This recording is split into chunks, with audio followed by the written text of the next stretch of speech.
화학의 신이라고 불리고 싶은 화학의 양준석입니다. 자, 13강부터는요, 이제 2단원의 처음하게 열렸습니다. 자, 고생을 다 했어요. 정말 1단원 어렵고요, 힘들었어요. 특히 뒤에 양적 관계, 아우 어렵잖아요. 우리 12강을 봐도 그렇잖아요. 계산 문제 쭉 나오니까 도대체 내가 뭘 계산하는지 몰라요. 그러니까 너무 힘들었어요. 그렇지만 이제부터는 원리와 개념에 해당하는 단원이기 때문에 너무 편안하게 아주 재밌는 과학을 할 수가 있을 것이다 라고 전 예측하고요. 그러면 제가 지금부터 2단원을 쫙 설명하느냐? 아유, 저 그런 사람 아닙니다. 분명히 양적 관계가 안 됐을 거다 라는 생각을 하고 다시 한번 1단원 마무리 정리 다시 한번 살짝 해주고 2단원 시작하도록 하겠습니다. 여러분들 1단원에서 우리가 많은 걸 배웠어요. 많은 걸 배운 건 사실이지만 중요한 건 마지막에 있는 양적 관계죠. 양적 관계가 그렇게 안 됩니다. 자, 오히려 어떤 사설 기관에서는 양적 관계만 강의하는 그런 프로그램도 있고 그래요. 그러니까 그만큼 어려운데 여러분도 한번 24번 문제 기억나세요? 지난 12강 때 보시면 CXHY가 있단 말이에요. 이걸 연소 반응시켰다라고 했을 때 여러분들이 이걸 보면서 당연히 CO2가 얼마큼 나와요? X몰이 나오고 H2O가 얼마큼 나오냐? 2분의 Y몰 나온다. 이렇게 표시할 수 있어야 된다는 얘기예요. 오케이? 그런데 보세요. 만약에 CXHY가 자 조건 1몰이 있다면 X는 얼만큼이에요? 1이 되겠죠. 그 다음에 여기는 2분의 Y니까 1몰이면요 얼만큼이야? 그냥 1대 1이라고 하면 안 되죠. X 대 2분의 Y다. 이렇게 하면 그냥 끝나는 거예요. 오케이? 근데 2몰이 있었다라고 얘기한다면 2몰이면 이게 2X가 되고 여기가 2분의 Y니까 Y가 되겠다. 이렇게 여러분들이 곱하기 1을 해서 계수를 비교할 수 있으면 됩니다. 이렇게 왔다 갔다 하시면 돼요. 그런데 나는 수식적으로 꼭 풀겠다. 이런 학생도 있잖아요. 다시 한번 해볼게요. 보세요 한번. 만약에 CXHY가 1몰이 있었는데 근데 보니까 주어진 식에서 CO2가 나온 게 2몰이었다. 이렇게 나와 있다고 치자고요. 그러면 1몰이 있었기 때문에 2몰 나왔다? 그러면 계수가 2가 되니까 X가 몇이 됩니까? 2가 된다. 이렇게 보시는 거죠. 오케이? 그 다음에 만약에 2몰이었다. 자, 조건 볼게요, 이제. 2몰이었다. 2몰이었음에도 불구하고 CO2가 2몰로 나와 있다면요. 보세요, 여기. 2몰이 있다고 생각하고 곱해버리면 2X가 2몰이 나온다. 이런 식으로 여러분들이 치환해서 풀 수가 있는 거야. 그래서 X는 1몰이었다. 이렇게 판단이 가능한 거죠. X가 1이다. 이런 판단할 수 있죠. 자, 그 다음에요. 마지막으로 한번 볼게요, 또 이제. 우리 그때 24번 문제를 좀 빗대어서 말씀드릴게요.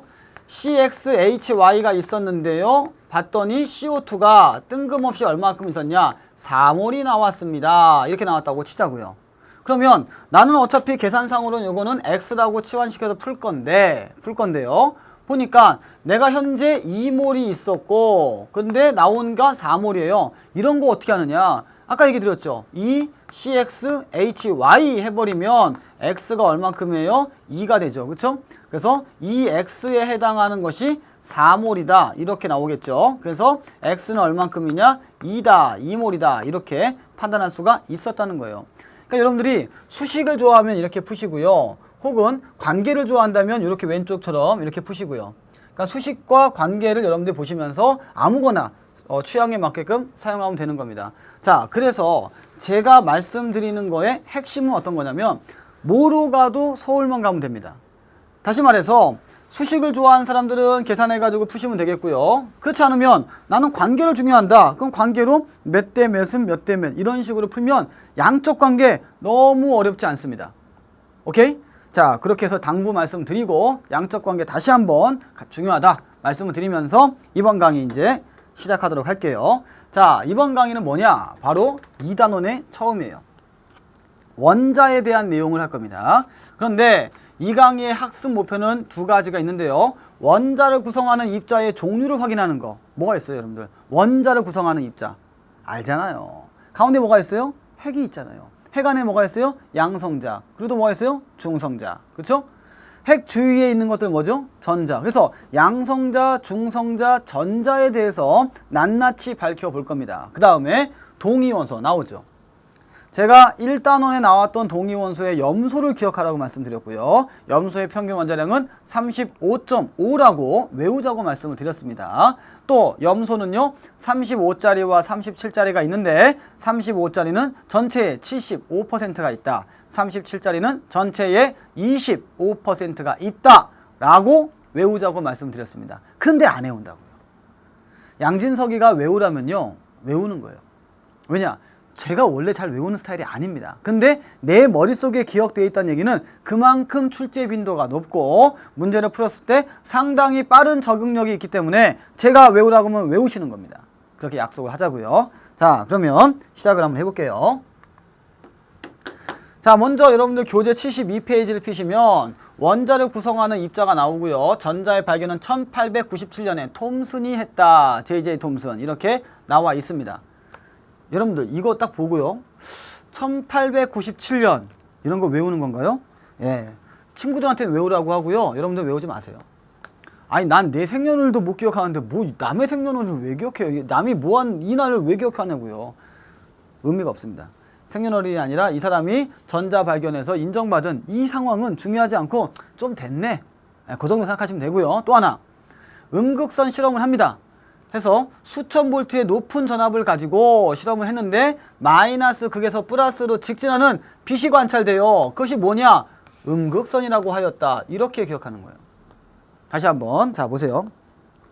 우리가 지금 실험할 거 아니잖아요. 실험할 거 아니기 때문에 여러분들이 보시면서 이게 뭐지? 아니 이 과학적 역사적인 사실을 우리가 글로 표현하고 있어요. 그러니까 와닿지가 않는 거죠. 화학이 왜 어려운 줄 아세요? 보이지가 않아요. 저도요 다 따지면 20년 넘게 화학이라는 것을 가지고 살고 있지만 단 한 번도 원자를 본 적이 없습니다. 전자 본 적은 더 없죠. 그렇죠? 내 눈에 본 적이 없잖아요. 하지만 있다고 느끼는 거죠. 안 보이는 것을 보이게 생각하니까 그게 어려운 거야 화학은요. 특히 화학은. 그러면 보세요 한번. 음극선 실험을 한다? 아니 톰슨이 한 거예요. 내가 한 게 아니고. 그러니까 어떻게 했다? 이런 진공관에다가 실험을 했나 보죠. 그랬는데 보니까 마이너스에서 플러스로 이동하는 빛이 관찰돼요. 그걸 뭐라고 한다? 음극선이라고 했다. 여기까지가 팩트예요. 그럼 너희들은 뭘 기억하면 돼요? 이것만 기억하면 되죠. 마이너스에서 플러스로 갔다. 음극선이니까 성질이 마이너스니까 플러스로 가야죠. 그렇죠? 여기까지. 그럼 나머지는 기억합니까? 에휴 이런 거는 그냥 그렇구나. 끝. 자 암기는 이거죠. 이건 이해고요. 됐죠? 그 다음에 선생님 저는요 이해력이 너무 떨어져요. 잘 모르겠습니다. 그러면요 여러분들 포털에서 음극선 실험을 치세요. 그 동영상을 검색하세요. 그러면 어마어마하게 많습니다. 보시면서 아 이런 거구나. 그 다음에 EBS에서도 그런 방송이 있습니다. 그런 거 찾아보시면서 이해하시면 되는 거예요. 오케이? 하지만 시험장에 들어갈 때는 요 사실만 딱 하나 기억하고 여기서 요 내용을 꺼내는 거죠. 요거를 기억하면서 요 그림과 함께 기억하면서 아 음극선? 아 맞다. 마이너스에서 플러스로 가는데 수천 볼트의 높은 전압이 걸어줬더니 가게 되는구나. 그거 하나 딱 기억하고 그 다음에 누가 있지? 톰슨이 했구나. 오케이? 여기까지만 기억하면 되겠고요. 자, 두 번째 가겠습니다. 그러면 음극선은 너는 어떠한 성질이 있니? 라고 해서 물어보는 실험이 되겠습니다. 자, 진공 유리관 속에서 마이너스에서 플러스로 뭔가 가고 있는데요. 바람개비가 있었는데 바람개비가 뱅글뱅글 돕니다. 바람개비가 왜 돌까요? 가만히 있는 바람개비가 돌아요. 왜 돌까요? 자, 보세요. 뭔가가 지나가긴 지나갈 거예요. 뭔가 빛이 지나가는데 그 지나가는 그 빛의 성질을 파악해 보려고 하는데 가다가 어떻게 된 거예요? 밀었죠. 밀었다는 얘기는 무슨 말이에요? 아하, 내가 입자가 있구나. 그렇죠? 파동이 아니라 파동은 넘어다닌단 말이에요. 그래서 이거는 입자구나. 내가 가서 충돌해 갖고 밀었구나. 오케이. 질량을 갖고 있는 입자라는 게 바로 음극선의 성질 입자성입니다. 오케이? 그래서 바람개비와 함께 입자성을 기억하는 게 좋고요. 그 다음에요. 여기 보세요 한번. 십자가를 뒀어요. 근데 십자가 뒀는데 쭉 가다 보니까 여기에 뭐가 생겨요? 그림자가 생깁니다. 얼렐레? 왜 그림자가 생기죠? 자, 이거죠. 지금 여러분들 화면에 제가 보이시죠? 보이는데 만약에 얘가 제가 딱 막아버리면 제 얼굴이 안 보이지 않습니까? 자, 무슨 얘기냐? 직진하고 있다는 얘기죠. 이 빛의 흐름은 질량을 갖고 있는 입자여서 바람개비를 밀 수도 있지만 얘들이 직진하는 성격이기 때문에 가다가 부닥쳐서 못 간 거죠. 그래서 뭐가 생긴 거예요? 그림자가 생긴 거예요. 그래서 직진성이 있다라고 얘기해 주는 겁니다. 그 다음에 자기장에 의해서 혹은 전기장에 의해서 이것이 빛의 경로가 휘어짐이 발견이 돼요. 자, 뭐냐? 자기장이나 전기장에서 휘어진다는 얘기는 무슨 얘기냐면 플러스 쪽으로, 특히 플러스 쪽으로 싹 휘었다는 얘기는 얘 성질이 뭐란 얘기예요? 다시 한번. 플러스 쪽으로 휘었어요. 그럼 너는 어떤 성질이에요? 마이너스 성질을 갖고 있다. 그래서 그거를 전하성이라고 합니다. 그래서 자기장과 전기장에서 휘어지는 성질, 어느 쪽으로? 플러스 쪽으로. 전기장에서는 그러니까 뭐가 된다? 전하성이 있다. 이렇게 기억합니다. 자, 지금 제가 한 1, 2분 정도, 2, 3분 정도 강의를 했잖아요. 그러면 좋다 이거예요. 알았어요. 다 알았어요. 그럼 여러분들이 이 전자라고 하는 것을 지금 얘기하려고 하는데 이 전자라고 하는 것의 얘기에 대해서 여러분들이 어떻게 판단할 것이냐, 그리고 내 머릿속에는 무엇을 기억하고 무엇을 남길 것이냐 할 때 저는요 이렇게 하라고 꼭 권해드립니다. 보세요. 입자성, 그 다음에 직진성, 그 다음에 전하성. 필기하세요. 필기하세요. 자, 보세요 한번. 입자성, 직진성, 그 다음에 전하성. 세 가지만 딱 기억합니다. 순서 관계없이. 그리고요, 입자성에서는 바람개비가 돈다. 그 다음에 직진성에서는 그림자가 생긴다. 전하성에서는 플러스 쪽으로 휜다. 이렇게 기억하면 되겠죠. 오케이? 이것도 귀찮아. 나는요 외우는 게 너무 싫어요. 난 귀찮아. 난 안 외울 거야. 라고 만약에 생각이 드는 학생들이라면 제가 한번 퀴즈를 내겠습니다. 하얀색을 외워야 돼요? 노란색을 외워야 돼요? 물론 둘 다 외우면 좋아요. 근데 난 너무 귀찮아서 나는 하나만 외우겠다 라고 한다면 하얀색을 외워야 될 것 같아요? 노란색을 외워야 돼요? 어떤 걸 외워야 더 효과적일까요? 저는요 바로 하얀색을 외우라고 권하고 싶어요. 왜냐? 사람의 기억을 다시 한번 떠올리면요, 전하성? 하는 순간 전하성이 뭐지? 아, 전하니까 플러스로 휘는 거구나. 아, 전기적 성질, 전기장에 의한 성질. 이렇게 기억하면 되겠죠. 왜? 전자가 마이너스라는 거는 알고 있잖아요. 그렇죠? 플러스로 휜다. 그 다음에 입자성? 아, 입자 가다가 치는 거네. 아하, 바람개비. 이렇게요. 그 다음에 직진성 뭐예요? 아하, 그림자. 이렇게 기억해서 입자성, 직진성, 전하성을 기억한 뒤에 그것이 뭔지 자꾸 되뇌이면서 어떤 실험 과정인지 꺼내주는 거, 이게 더 좋은 것 같다고 생각을 해요. 왜냐면 이 과정은 잠깐 까먹을 수 있지만 이거는 절대 잊으면 안 된다. 그래서 저는 이렇게 외우라고 강조하겠습니다. 이거 암기. 그 다음에 여기는 이해. 오케이? 제가 양보하신 거예요. 양보해 준 거예요. 그 다음에 나중에는요, 요 네모칸이 다 이해 갑니다. 그리고 안 보고도 쓸 수 있어요. 그래야 여러분들이 성공할 수 있다라고 생각하는 거고요. 잔소리 한번 더 하면 여러분들 시험 보기 직전이에요. 다음 주가 시험이야. 나 뭐 하지? 그러면 A4에다가 여러분들이 이렇게 쫙 쓰는 거예요. 안 보고. 쫙 쓸 때 다 써지면 오케이. 안 써지면 책 보고 다시 채워놓으면 되겠죠. 이렇게 시험 준비를 하면 되겠습니다. 자, 그 다음에 또 가볼게요, 이제. 그래서, 결국 뭐냐. 결국은 전자라는 이 이름의 얘기를 하려고 했던 거예요, 톰슨이. 그래서 음극선을 형성하는 질량을 가지며 마이너스를 띤 입자다라고 전자를 정의하죠. 톰슨은, J.J. 톰슨이. 그래서 톰슨은요, 전기장과 자기장에서 음극선이 휘어지는 정도를 이용해서 전자의 질량에 대한 전하량의 비를 측정합니다. 그랬더니 숫자 외우지 마시고요.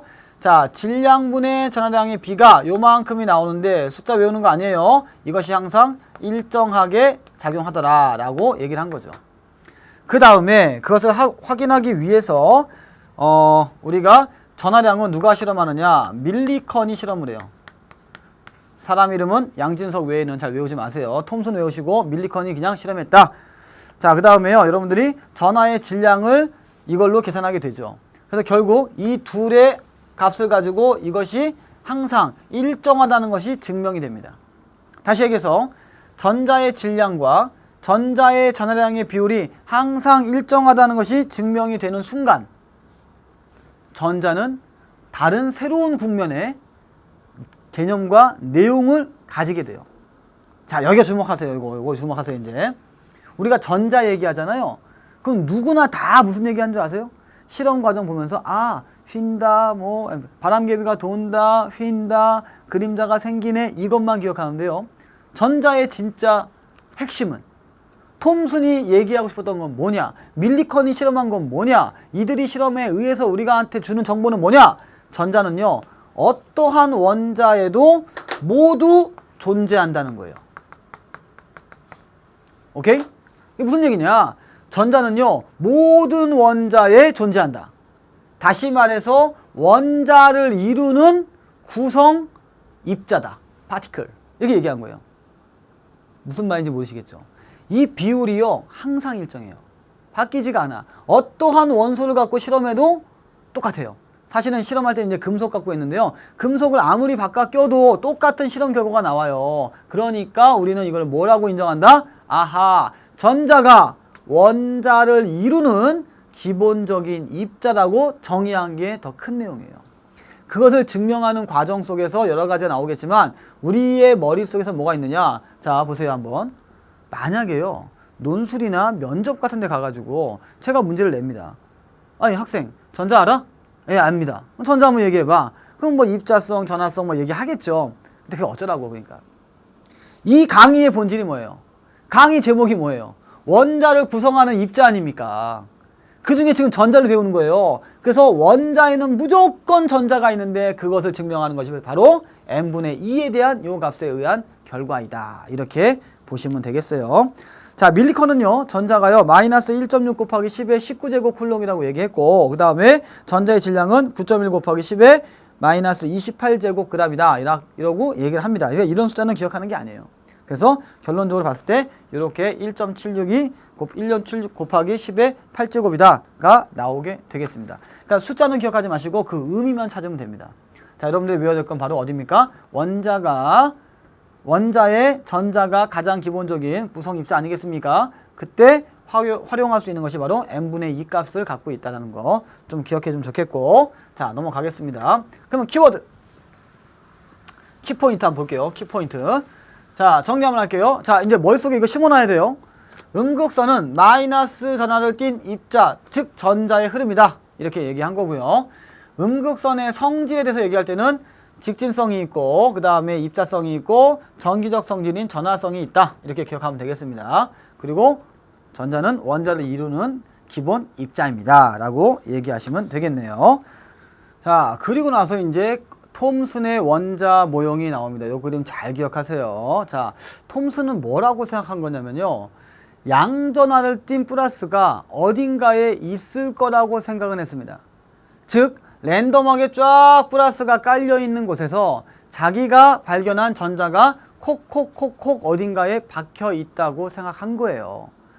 자, 이게 뭐냐면 이제 톰슨이 생각한 게 뭐냐면 이 푸딩이 뭐냐, 이 푸딩 모양이라 그래서 푸딩이라는 거 안에 건포도가 콕콕콕콕 박혀 있습니다. 그러면은 푸딩 전체를 양전하, 즉 플러스라고 생각한 거고, 전자가 콕콕콕콕 건포도처럼 박혀 있었다라고 생각을 한 거예요. 자, 이때 이제 제가 옛날 기억을 한번 생각해 보면 제가 좀 멍청했던 시절이 있었습니다. 대학교 1학년 때 이제 자세하게 전자를 공부하는데 이제 멍청이 3인반이 있어요. 멍청이 3인반. 지금도 잘 살고 있지만 이 셋이서 원소를 공부하다 보니까 플럼 푸딩이라고 써요. 플럼 푸딩. 지금도 기억나. 플럼 푸딩. 그러니까 알고 보니까 나중에 보니까 이제 그 디저트의 이름인데 푸딩이 뭔지 모르는 거예요. 아니, 푸딩이 뭐야? 근데 건포도는 왜 있어? 그래서 우리끼리 막 얘기하다가 야, 이거 혹시 이거 공깃밥 속에 콩 아니야? 이렇게 생각했던 기억이 나고요. 그 뒤에 푸딩이 뭔지 알게 됐죠. 저는 푸딩이 뭔지 몰랐습니다. 근데 지금은 알죠, 여러분들. 푸딩이 말랑말랑 하잖아요. 그렇죠? 이 말랑말랑 중요합니다. 대단히 중요한 얘기예요. 말랑말랑한 푸딩 안에 건포도처럼 뭔가가 콕콕콕콕 박혀 있는데 그것을 뭐라고 하자? 전자라고 하자라고 하는 게 톰슨의 원자 모형이고요. 요 그림 잘 기억하세요. 자, 그 다음에 넘어가도록 하겠습니다. 자, 이제는요, 전자를 봤으니까 원자 핵을 발견하는데 이 러더퍼드 선생님 대단하신 분이에요. 요 분이 바로 알파 입자 산란 실험을 통해서 1991년 별로 중요하지 않아요. 한데 발견하게 되었다. 자, 한때는요 J.J. 톰슨은 J.J. 톰슨의 제자였던 이 러더퍼드 제자였어요. 그 자기 선생님의 실험을 진행하게 되죠. 그래서 이 그림이 뭐냐? 푸딩 안에 건포도가 콩콩콩 박혀 있듯이 전자가 박혀 있을 건데 알파 입자가 원자번호 2번의 헬륨의 2가 플러스예요. 질량은 4고요. 그래서 상당히 강력한 입자입니다. 이 강력한 입자를 가지고 쭉쭉 쏜 거예요. 쭉쭉 쏘면 이게 푸딩이라고 생각하기 때문에 그러니까 뭐예요? 말캉말캉 말랑말랑하니까 다 뚫을 것이라고 생각한 거죠. 또 살짝쿵 이게 휘는 건 있을 거예요. 약간의 휘음은 있겠지만 약간은 휘겠지만 다 뚫을 거라고 생각을 해서 실험을 하신 거고요. 이분이 제가 좀 찾아보니까 사실 어마어마하게 집중력이 강한 사나이입니다. 왜 그러시냐면요. 이게 한두 번 쌓아갖고 될 일이 아니에요. 알파선을 엄청나게 많이 쌓아야겠죠. 그래서 이거를 끝끝내 발견해내는데 그 그림이 뭐냐면요. 요 그림이에요. 잘 보세요. 이 그림 잘 보세요, 여러분들. 거의 여기에 다 들어가 있을 거라 생각했는데 없는 거예요. 몇 개가. 어디 갔지? 찾은 거죠. 그래서 탕 하고 튕겨나간 이런 것들을 찾은 거예요. 탕 하고 튕겨나간 것을. 대단한 분이죠. 이분이 참 웃긴 분이에요. 그래서 뉴질랜드에서 태어나신 분인데 이분이 원자 핵에 대해서 얘기를 하기 시작합니다. 그게 무슨 얘기냐? 다 뚫어야 되는데 내가 쏘면 다 뚫고 나가야 되는데 몇 개가 없어요. 이거 어디 갔지? 그래서 튕겨갖고 나한테 온다는 얘기예요. 그래서 이분이 이런 얘기를 해요. 종이에다가 대포를 빵 쌌는데 무엇인가의 대포알이 맞고 다시 내가 맞는 확률 정도의 그런 생각을 했다라고 기술을 합니다. 다시 얘기해서 러더퍼드의 알파 입자 산란 실험 장치는요. 이런 결과를 가지고 옵니다. 가운데에 다 이렇게 찍혀 있을 거라고 생각했는데 이렇게 조금 튕겨나간 거죠. 그래서 이렇게 특히 이렇게 많이 꺾이는 거 팅 와가지고 이렇게 꺾이고 많이 꺾이는 거 이것들은 무엇이냐 할 때 이 원자 전체의 가운데 질량이 매우 크고 매우 밀도가 큰 무엇인가가 있는데 그것들에 대해서 알파 입자가 와가지고 탕 하고 튕겨낼 정도니까 이 강력한 그 무엇인가를 우리는 원자 핵이라고 하자라고 정의를 하신 거죠. 자, 이분이 이제 그 방사선 가지고 많이 연구를 하신 분이고요. 우리가 오늘날 알고 있던 알파선, 베타선, 감마선도 이분이 만드신 겁니다. 자, 그러면 한번 보겠습니다. 이 실험 결과를 한번 보면서 말씀을 드릴게요. 자, 여기 보세요. 원자 핵의 발견에 대해서는요. 이 사람은 이런 그림을 그린 거예요. 아까 전에 톰슨이 그린 거랑 다르죠.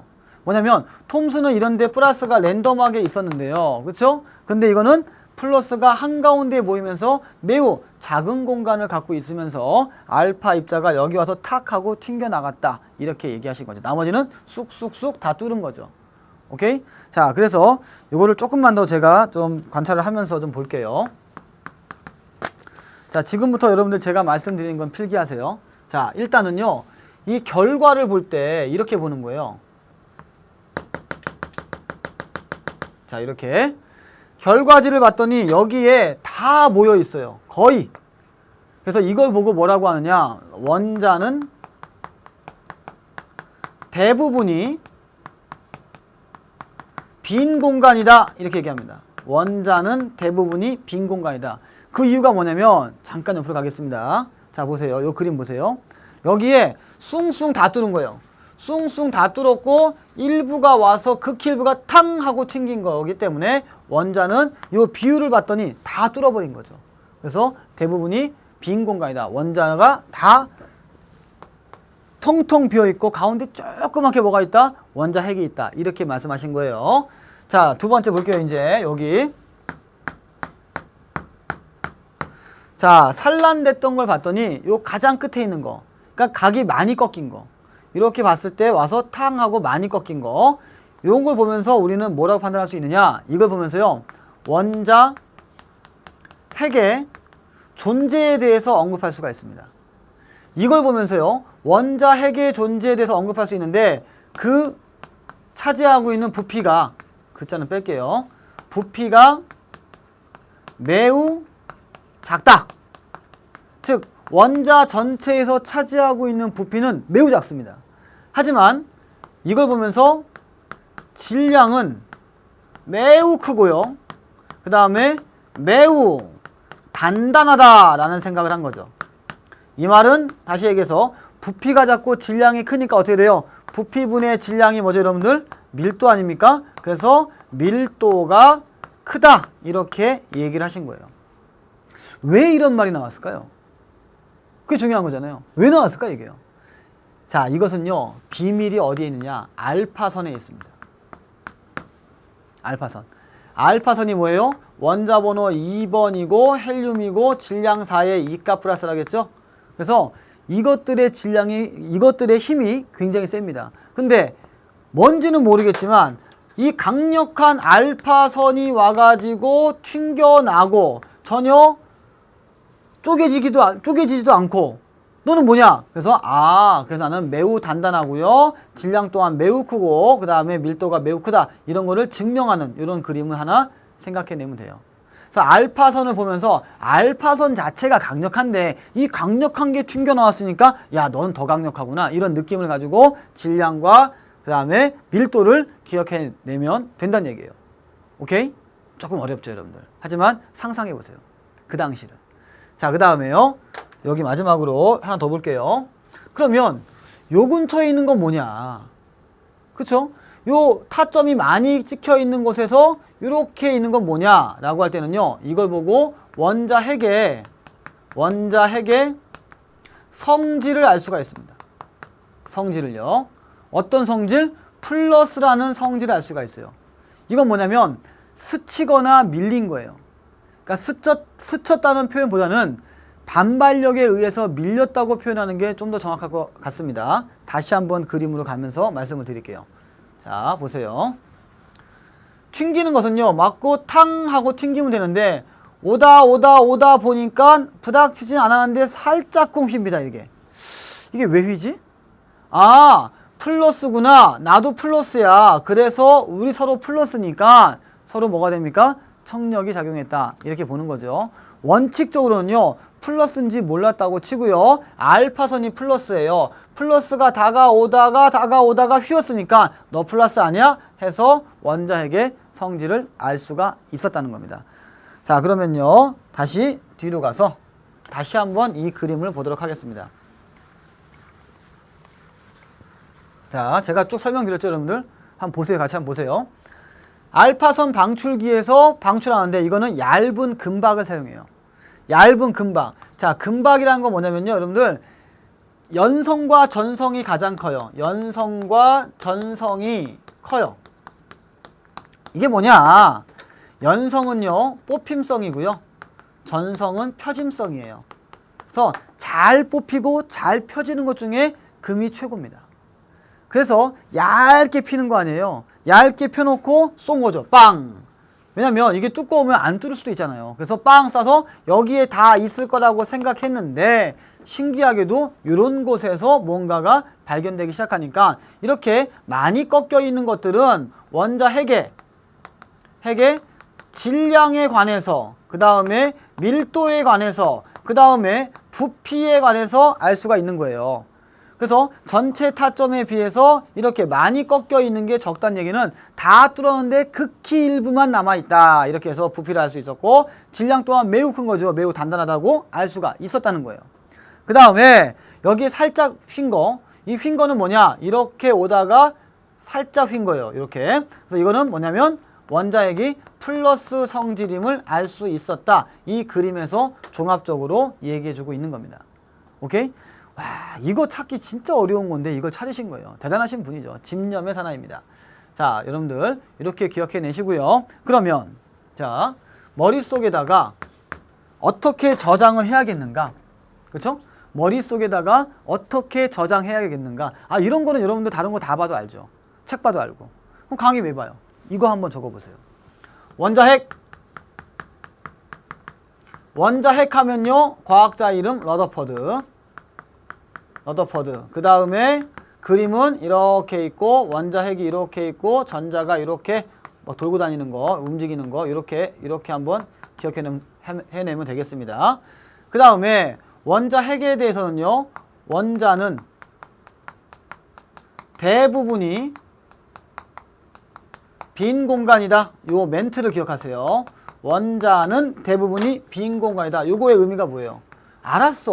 원자의 대부분이 빈 공간인 건 알아요. 아는데 이거의 의미가 뭐예요? 그 얘기는 원자 핵과 그 다음에 원자 전체에서 원자 핵과 원자 전체에 해당하는 그 비율을 보게 되면 극히 작다. 얘가 어마무시하게 크다. 이 얘기죠. 그래서 굉장히 작게 그려야 되는데 표시가 안 되니까 좀 크게 그린 거예요. 그 다음에 원자 핵은요, 매우 단단, 질량 크다, 밀도 크다, 플러스 성질이다. 이렇게 기억하시고요. 오케이?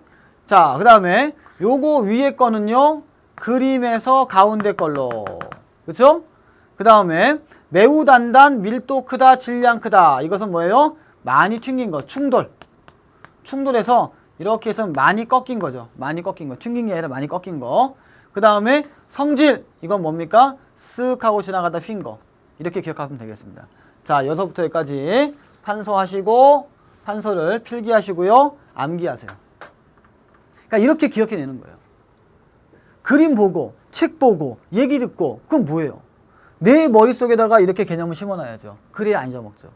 오케이? 그러면 여러분들은 원자 핵에 대해서는 천하무적이에요. 그리고 신의 한 수를 준다면 이 실험을 해주는 알파선은요, 원자 번호 2번의 헬륨의 질량사에 2가 플러스고 내가 플러스야.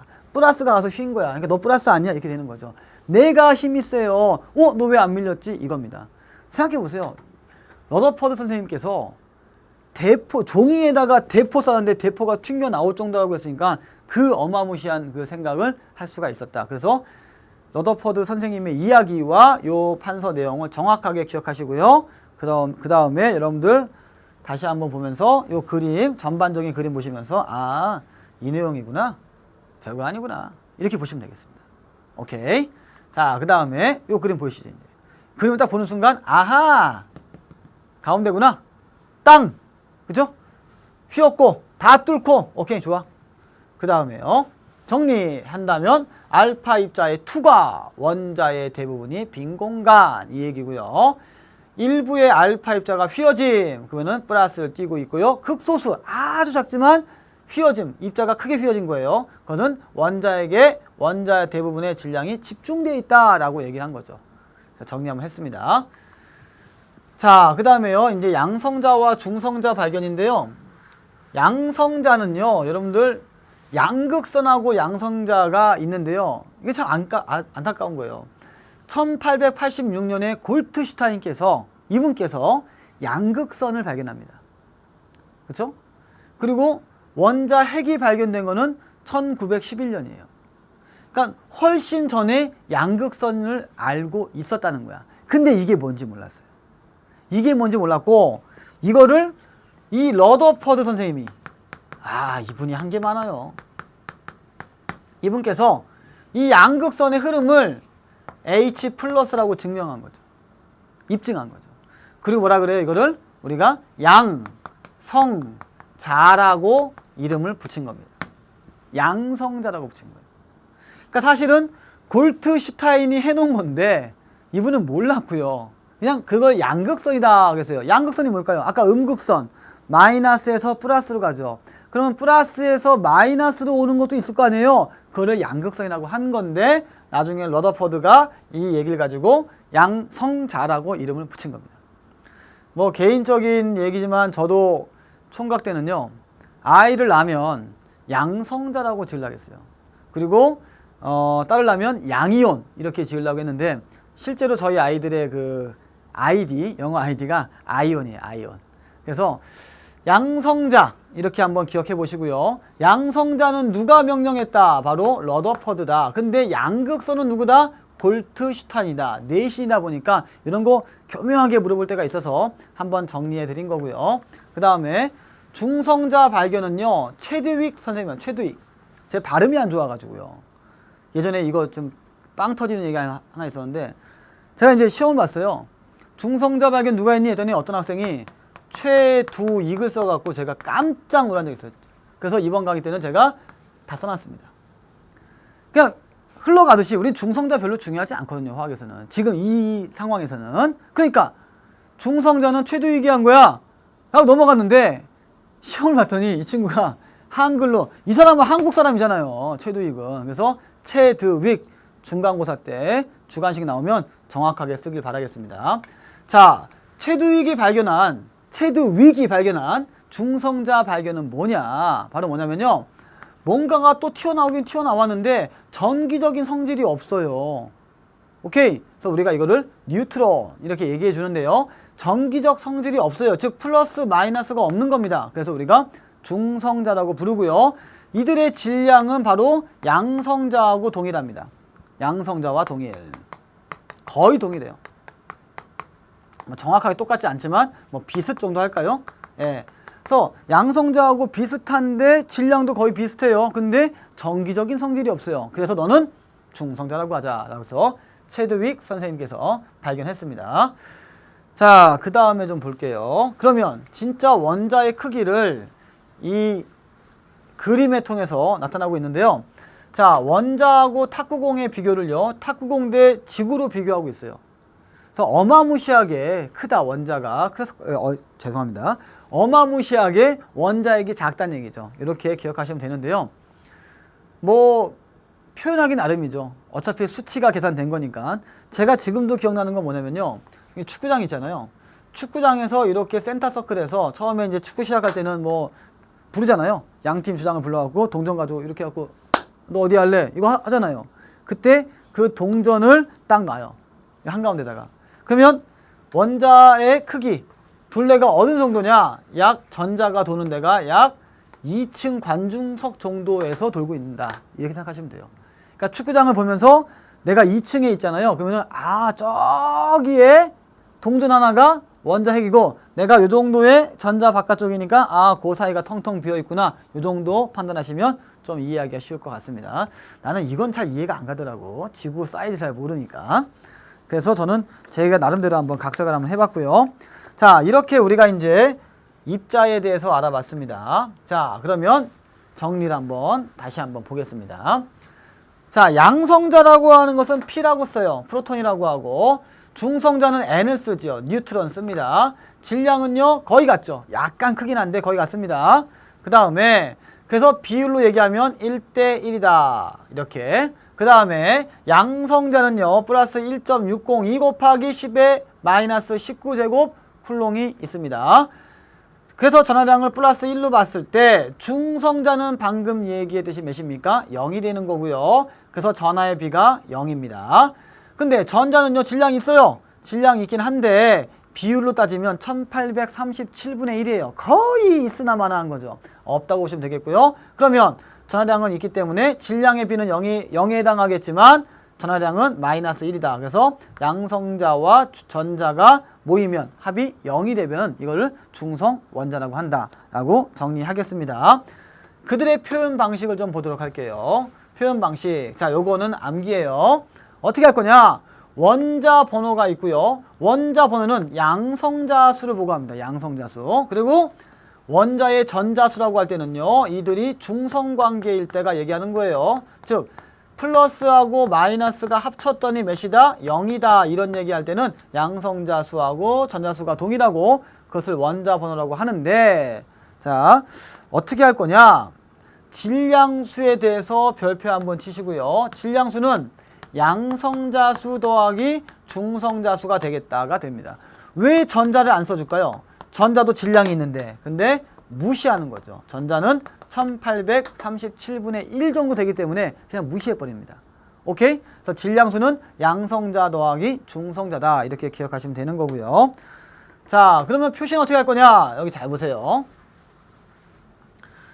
탄소가 있으면 그 위에 있는 거는 위첨자로 어떻게 할 거냐? 조그맣게 써놓고요. 12는 뭐냐? 양성자가 6 더하기 중성자 x 이렇게 하는 거죠. 그럼 x가 얼마큼이에요? 6 이렇게요. 그 다음에 아래에 숫자가 나오면 이걸 바로 원자 번호고요. 양성자 수가 되겠습니다. 그래서 기호에다가 이렇게 쓰는 거예요.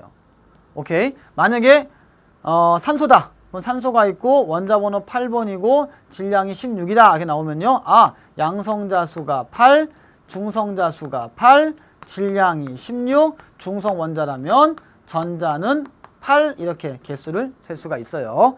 이런 거 좀 꼭 기억하시고요. 자, 그러면 이제 정리 한번 하겠습니다. 예제를 좀 보면서 정리 한번 해볼게요.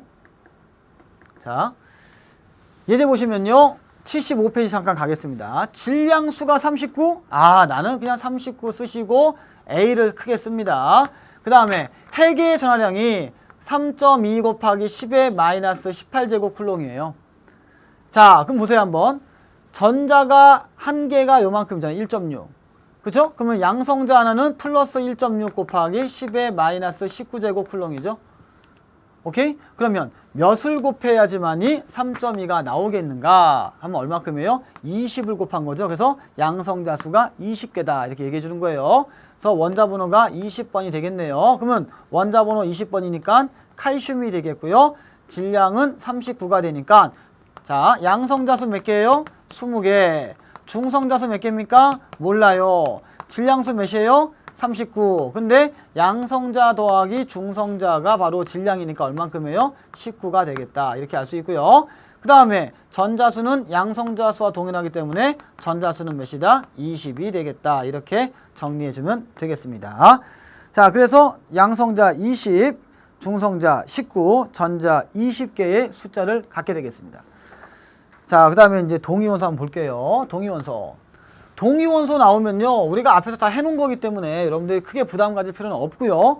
동위원소가 딱 나오는 순간 뭐가 동일해요? 원자 번호가 동일합니다. 하지만 중성자 수가 달라요. 중성자 수 다르다. 필기해놔야죠 이거. 그러면 원자 번호가 동일하니까 뭐가 똑같아요? 전자수가 동일하죠? 전자수 동일. 이러니까 너희들의 화학적 성질은 같은 거 아니냐? 화학적 성질 동일 이렇게 쓰시고요. 질량이 다르니까 어떻게 돼요? 중성자수가 달라서 질량수가 다릅니다. 질량수가 다르다. 그렇기 때문에 너희들의 물리적인 성질은 어떻게 됩니까? 물리적 성질은 다르다. 이렇게 표시하면 되겠습니다. 봤죠? 동위원소 나온 순간 술술술 나와야 돼요. 자, 그림 한번 보세요. 원자번호 1번 수소인데요. 보니까 표시 한번 할까요? 1번의 수소인데 질량이 얼마예요? 중성자 0이니까 1. 1번의 수소인데 질량이 2. 1번의 수소인데 질량이 3. 전자수가 똑같으니까 화학적 성질은 동일.